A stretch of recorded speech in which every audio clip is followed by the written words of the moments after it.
কোতোয়াল সরকারি কলেজ কর্তৃক আয়োজিত একাদশ শ্রেণীর ব্যবসা শিক্ষা শাখার হিসাব বিজ্ঞান ক্লাসে তোমাদেরকে স্বাগতম। আমি আমাদউদ্দিন, সহকারী অধ্যাপক, হিসাব বিজ্ঞান বিভাগ। আজকে তোমাদের সাথে যে বিষয়টা নিয়ে আলোচনা করব সেটা হলো বাট্টা, ইংরেজিতে বলা হয় ডিসকাউন্ট। সেই বিষয়টা নিয়ে আমি এখন আলোচনা করব। আমি যদিও হোয়াইট বোর্ডে পূর্বে কিছু লিখে রেখেছি তোমাদের সুবিধার্থে। আমরা যেহেতু আজকে বাট্টা সম্পর্কে আলোচনা করব, তাহলে আমাদের প্রথমে জানা দরকার বাট্টা কাকে বলে। আমি বাট্টার সংজ্ঞাটা বলছি, তোমরা লক্ষ্য করো। সাধারণতভাবে পণ্য ক্রয় বিক্রয় করার সময় পণ্যের গায়ে বা লেভেলে যে পরিমাণ মূল্য উল্লেখ থাকে তা থেকে যে পরিমাণ টাকা কম নেওয়া হয়, অর্থাৎ উৎপাদনকারী অথবা পাইকারি বিক্রেতারা পণ্যের মূল্য থেকে যে পরিমাণ টাকা ছাড় দেয় এবং দেনা-পাওনা নিষ্পত্তির সময় অর্থাৎ দেনাদারের কাছ থেকে নগদ টাকা অতি দ্রুত আদায়ের লক্ষ্যে যে পরিমাণ টাকা কম নেওয়া হয় তাকে বলা হয় বাট্টা। বাট্টা দুই প্রকার, একটা হলো কারবারি বাট্টা আর একটা হলো নগদ বাট্টা।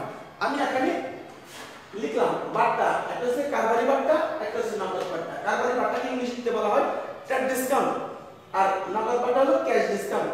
কারবারি বাট্টা আবার দুই প্রকার, একটা হলো ক্রয় বাট্টা, একটা হলো বিক্রয় বাট্টা। আর নগদ বাট্টা হলো দুই প্রকার, প্রদত্ত বাট্টা, প্রাপ্ত বাট্টা। এখন আমি তোমাদেরকে প্রথমে বোঝাচ্ছি কারবারি বাট্টা কাকে বলি।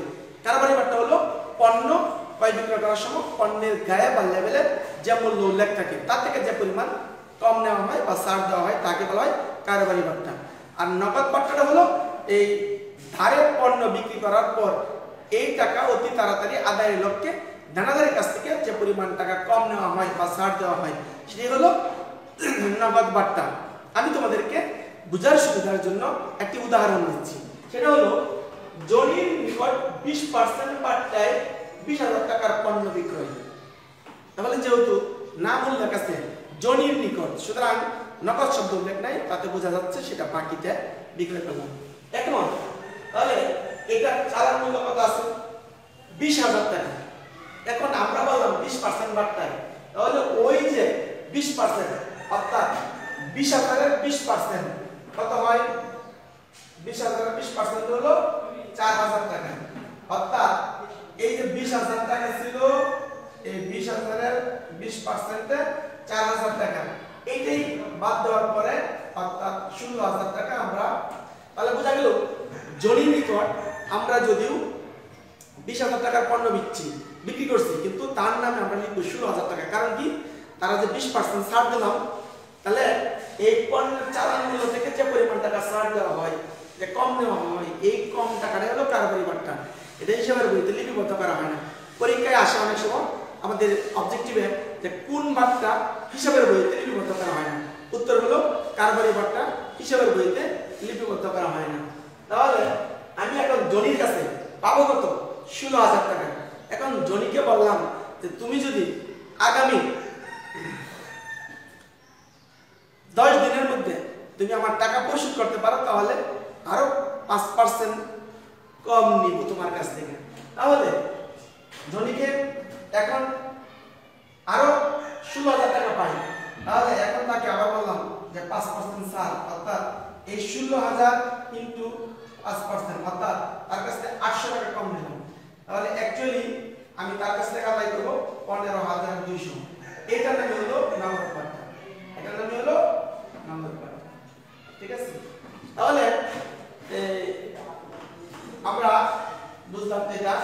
ঠিক আছে? এটার নাম হলো নগদ বাট্টা।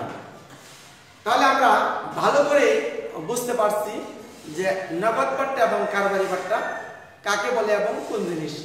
প্রিয় শিক্ষার্থী, বাট্টা পড়াবো, বাট্টার সংজ্ঞা জানবো না তা হতে পারে না। আর এই জন্যই আমি সুন্দর করে বোঝাচ্ছিলাম যে কারবারি বাট্টা কি জিনিস। কারবারি বাট্টাটা তো বলছি যে পণ্যের মূল্য থেকে ওই পণ্য ক্রয় করার সময় যে পরিমাণ টাকা কম নেওয়া হয় বা ছাড় দেওয়া হয় তার নাম হলো কারবারি বাট্টা। তাহলে আমি 20% বাট্টায় পণ্য বিক্রি করছি, তাহলে 20,000 এর 20% 4,000 টাকা, তাহলে 16,000 টাকা আমি জনির কাছে পাবো। এখন দেনাদার জনি হিসাবে 16,000 টাকা। কিন্তু জনিকে আমি সময় দিলাম যে আগামী 1 সপ্তাহের মধ্যে, আগামী 10 দিনের মধ্যে যদি তুমি আমার টাকা পরিশোধ করতে পারো, তাহলে আর 5% ছাড়। অর্থাৎ জনি যদি যদি আমাকে 10 দিনের মধ্যে টাকা দেয় তাহলে জনিকে আমি 800 টাকা 500 জন 800 টাকা কম নিব, 15,200 টাকা পাবো। কিন্তু একটা জিনিস মনে রাখো, এই নগদ বাট্টা কখনো নগদে পাওয়া যায় না, মনে রাখতে হবে। অনেক সময় আছে খাতা পরীক্ষায় আসে নগদে বাট্টা পাওয়া গেল, অনেক ছাত্রছাত্রী সেটা ভাবে যে নগদ হিসাব ডেবিট, প্রাপ্ত বাট্টা ক্রেডিট। এই কথাটা ভুল।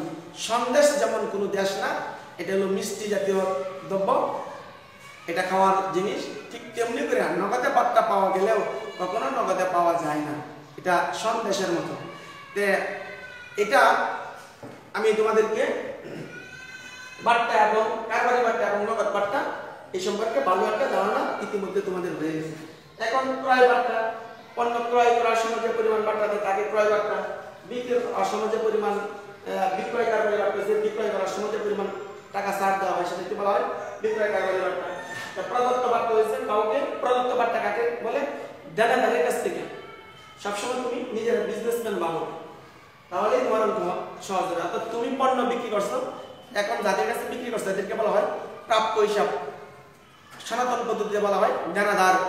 এখন তাদের কাছ থেকে টাকা আদায় করার সময় তার কাছ থেকে যে পরিমাণ টাকা কম নেওয়া হয়, ছাড় দেওয়া হয়, তাকে বলা হয় প্রদত্ত বাট্টা। আর প্রাপ্ত বাট্টা হয়েছে তুমি যদি কারোর নিকট থেকে পণ্য বাকিতে ক্রয় করো, ওদেরকে টাকা পরিশোধ করার সময় যে পরিমাণ টাকা কম প্রদান করো তোমার কাছে থেকে যায়, এটি হলো তোমার কাছে প্রাপ্ত বাট্টা। এখন আজকে যেহেতু আমাদের পূর্ববর্তী স্যার রব্বানী স্যার, জনাব রব্বানী স্যার তোমাদেরকে জাবেদা সংক্রান্ত বিষয় নিয়ে আলোচনা করছেন, ওনার আলোচনার পরবর্তী ধাপ হিসাবে আমি আজকে কতগুলো জাবেদা এখানে লিখলাম, এটা নিয়ে আমরা আলোচনা করব। আমি কিছু তথ্য এখানে লিখে দিয়েছি, এখন আমরা জাবেদা করব। আমরা জাবেদা করার সময় জাবেদার দরকার, এখানে আমি কোনো তারিখ দিই না তোমাদের বোঝার সুবিধার্থে। এখন আমি জাস্ট ক্রমিক নাম্বার করে লিখব। এখন 1 নাম্বার ক্রমিকে আমি কথা বলতেছি। 1 নাম্বার হচ্ছে 5% বাট্টায় সুমনের নিকট পণ্য বিক্রয়। তাহলে সুমনের নিকট পণ্য বিক্রয় 10,000 টাকা। তাহলে 1 নাম্বার ক্রমিকে সুমনের নিকট পণ্য বিক্রয়, তাহলে বিক্রয় করলে যেহেতু ধারে, তোমরা অনেকে প্রশ্ন করবে স্যার এটা ধারে না নগদে কিভাবে বুঝবো? যদি কারণ নাম উল্লেখ থাকে, নগদ শব্দ উল্লেখ না থাকে, তাহলে সেটা বাকিতে আমরা ধরবো। এখানে সুমনের নিকট, তার ব্যক্তি বা প্রতিষ্ঠানের নাম উল্লেখ থাকে, সেটা ধারে। তাহলে 5% বাট্টায় পণ্য বিক্রি করছি, তাহলে বিক্রি করলে এখানে আমাদের জাবেদা হবে প্রাপ্য হিসাব, প্রাপ্য হিসাব অথবা দেনাদার হিসাব ডেবিট, আর হলো বিক্রয় হিসাব ক্রেডিট। এখন টাকা হবে কত? এই 10,000 এর 5% চলে গেলে 500 চলে যায়, তাহলে 9,500, 9,500 এনে হবে 9,500। যেহেতু সুমনের নিকট 10% বাট্টায় পণ্য বিক্রয় করা হলো, ব্যাখ্যাটুকু এতটুকু লিখব। যেহেতু সুমনের নিকট 5% বাট্টায় পণ্য বিক্রয় করা হলো, আমি আর ব্যাখ্যা লিখতেছি না। তাহলে এখন প্রশ্ন হবে যে 500 টাকা কম আমি লিখলাম, সেই 500 টাকা কিন্তু এখানে আমি লিখলাম না, কারণ বলছি কারবারি বাট্টা হিসেবে বইতে লিখতে হবে। তাহলে এটা হলো কারবারি বাট্টা।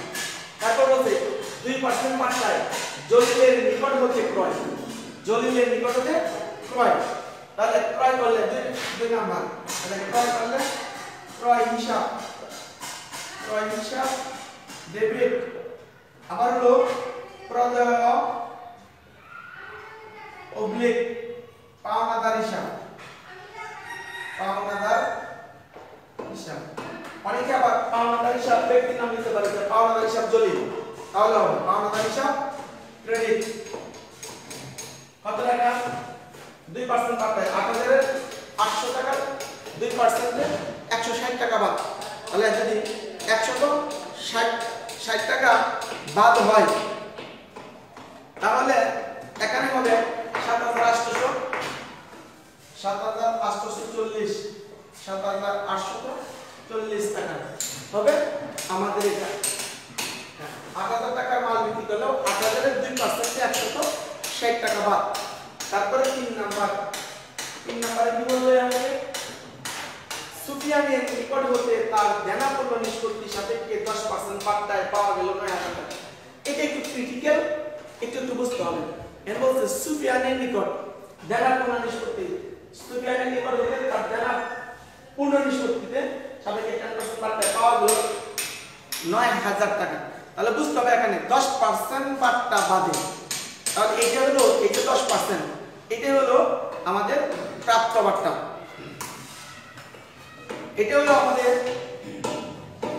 এই নগদ বাট্টা আর কি।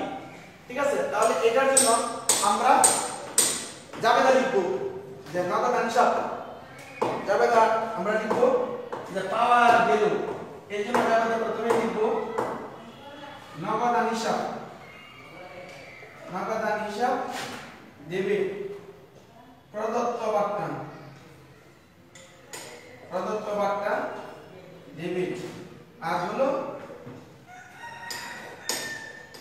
দেনাদার বা প্রাপ্য হিসাব, দেনাদার সুফিয়ান হিসাব, সুফিয়ান হিসাব ক্রেডিট। তাহলে দেনাদার সুফিয়ান হিসাব কত হবে? আমি নগদ পেয়েছি 9,000 টাকা, আর এটা হলো 1,000 টাকা, আর এটা হবে 10,000 টাকা। এখন তোমাদের প্রশ্ন হবে স্যার 9,000 টাকা বলা আছে কিন্তু আপনি লেখছেন নগদ হিসাব 9,000, প্রদত্ত বাট্টা 1,000, দেনাদার সুফিয়ান হিসাব আছে ক্রেডিট 10,000 টাকা, কি হবে বলুন? আমাকে বুঝতে হবে পার্সেন্টেজ মানে 100, 100 থেকে 10% বাদ, অর্থাৎ 90%। এনে বলছে যে সুফিয়ানের নিকট হতে দেনাপূর্ণ নিষ্পত্তিতে 10% বাট্টায় পাওয়া গেছে, তার মানে 100% এর মধ্যে 10% বাট্টা বাদ দিলে 90% টাকা পাওয়া গেছে। তাহলে 90% এর সমান, 90% এর সমান যদি হয় 9,000 টাকা, তাহলে 1% এর সমান কত হবে? কম হবে 90। সুতরাং 100% এর সমান যদি হয় তাহলে বেশি হবে, তাহলে 100% এর সমান 190 সমান সমান 10,000। তাহলে বুঝা গেছে আমি দেনাদার সুফিয়ানের কাছে পাবো কত? 10,000, এর মধ্যে পেয়েছি 9,000, তাহলে 1,000 টাকা কম পেয়েছি, সেই 1,000 টাকা হলো প্রদত্ত বাট্টা, এটা নাম হচ্ছে নগদ বাট্টা। ঠিক আছে, এর পরবর্তী আমি 4 নাম্বার বলছি কাজলের নিকট হতে তার দেনা 5,000 টাকার পূর্ণ নিষ্পত্তিতে 4,800 টাকা প্রাপ্তি। কাজলের নিকট আমরা টাকা পাইলাম 5,000 টাকা, এখানে 4,800 টাকা পেয়েছি। এই ক্ষেত্রে সুস্পষ্ট বলা যাচ্ছে যে নগদ হিসাব, নগদ হিসাব ডেবিট, আবারও প্রদত্ত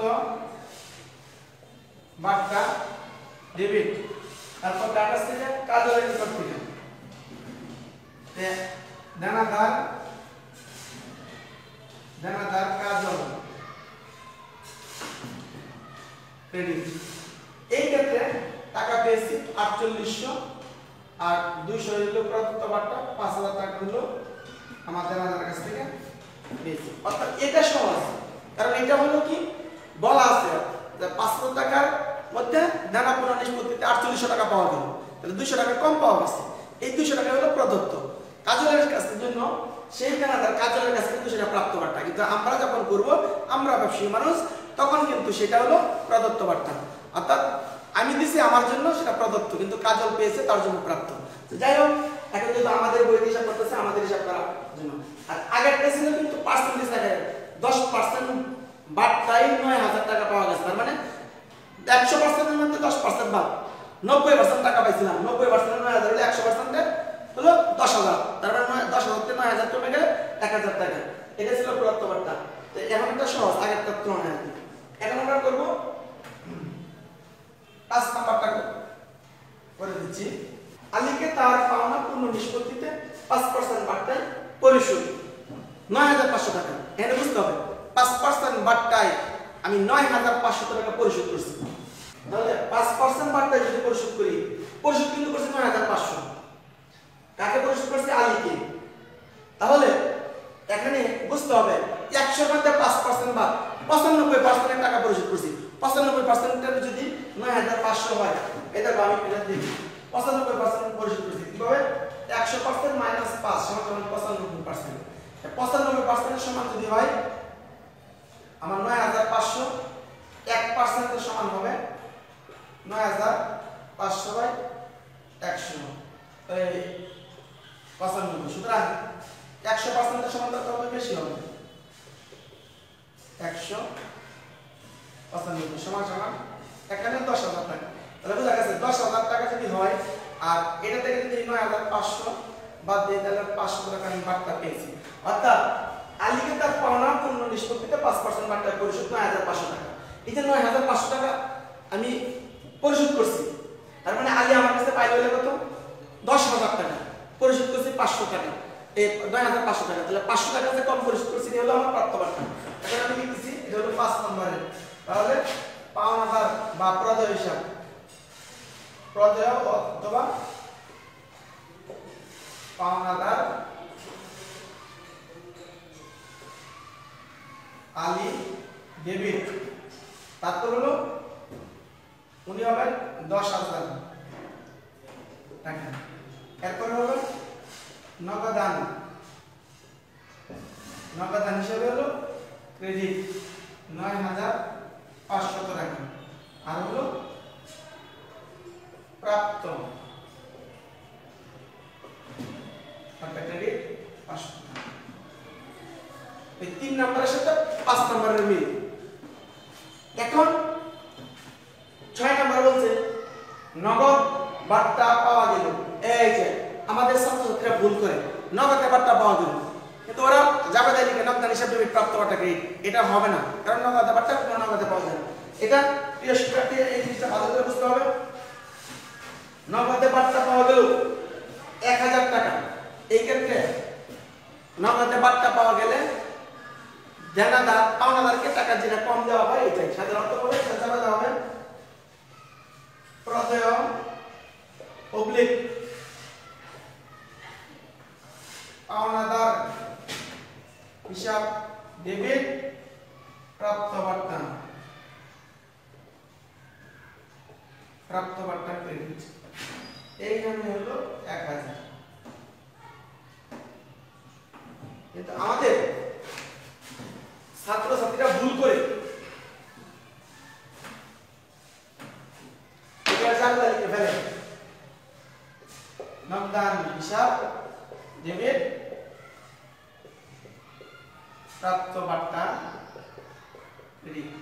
এভাবে লিখলে তাহলে ভুল, এটা হলো ভুল, কারণ নগদ বার্তা কখনো নগদে পাওয়া যায় না। তাহলে এটা সঠিক যাবে হবে কোনটা? এটা প্রদেয় বা পাওনাদার হিসাব ডেবিট প্রাপ্ত বার্তা ক্রেডিট। 7 নম্বরে নিচে নগদে বার্তা প্রদান করা হলো। যদি নগদে বার্তা প্রদান করি তাহলে আমরা এটা জানতে লিখব 7 নম্বরে প্রদত্ত, প্রদত্ত বার্তা ডেবিট আর হলো প্রাপ্ত হিসাব অথবা দেনাদার হিসাব ক্রেডিট। ঠিক আছে, তাহলে এটা যাবে তাহলে 1500। তাহলে বুঝলাম প্রাপ্ত বার্তা ক্রেডিট, প্রদত্ত বার্তা ডেবিট। ঠিক আছে, দেনাদারের কাছে যেটা কম নিলাম, অর্থাৎ দেনাদার আমার কি হয়ে যাবে? কমবে। আমরা জানি দাঁড়ের পণ্য বিক্রি করলে দেনাদার বৃদ্ধি পাই, এই জন্য ডেবিট। আর এখন যেহেতু বার্তা প্রদত্ত করছে এই জন্য দেনাদার কি হলো? কমে গেল, এই জন্য ক্রেডিট হলো। তারপরে দেনাদার বার্তা সংক্রান্ত বিষয় 5% বার্তায় 10,000 টাকার প্রাপ্য বিল ভাঙানো হলো, প্রাপ্য বিল বার্তাকরণ করা হলো। আমি যদি বার্তাকরণ করি তাহলে এখানে 5% বার্তায় 10,000 টাকার প্রাপ্য বিল বার্তাকরণ, তাহলে এটার জাবেদা হবে বার্তাকরণ মানে আমি বার্তায় ভেঙে নগদ টাকা পেয়েছি। সেই ক্ষেত্রে আমরা এটা জাবেদা লিখব নগদান হিসাব ডেবিট প্রদত্ত বার্তা ডেবিট। আর আমরা এটার জন্য লিখব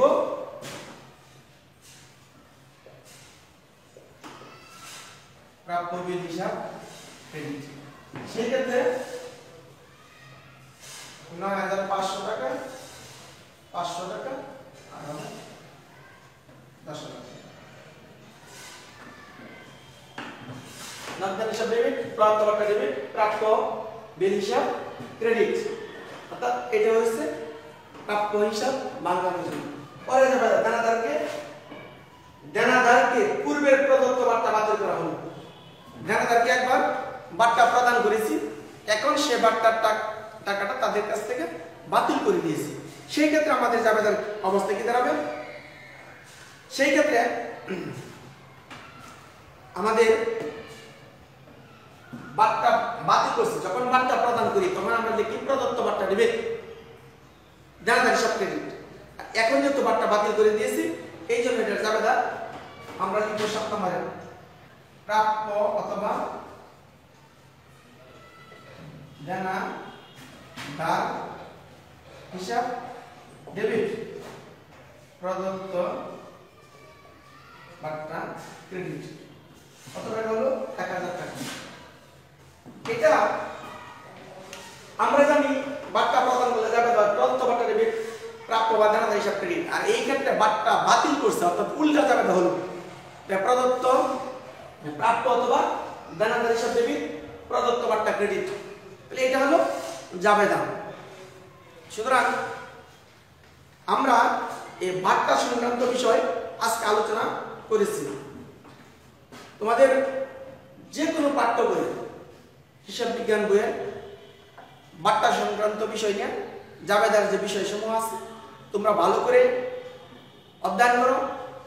আশা করি তোমরা তাহলেই পারবে। আর যদি কারো কোনো প্রবলেম হয়, সমস্যা দেখা দেয় অঙ্ক করতে গিয়া, আমি সবসময় বলি আমাদের অনলাইন ক্লাসে আমাদের প্রত্যেক স্যারদেরই মোবাইল নাম্বার দেওয়া আছে, ওইখান থেকে তোমরা সংগ্রহ করে ফোন করে অন্ততপক্ষে অঙ্কের সমাধান সম্পর্কে জানতে পারবে। আজকের ক্লাস এখানেই সমাপ্ত। সকলের সুস্বাস্থ্য কামনা করে বিদায় নিচ্ছি। আল্লাহ হাফেজ।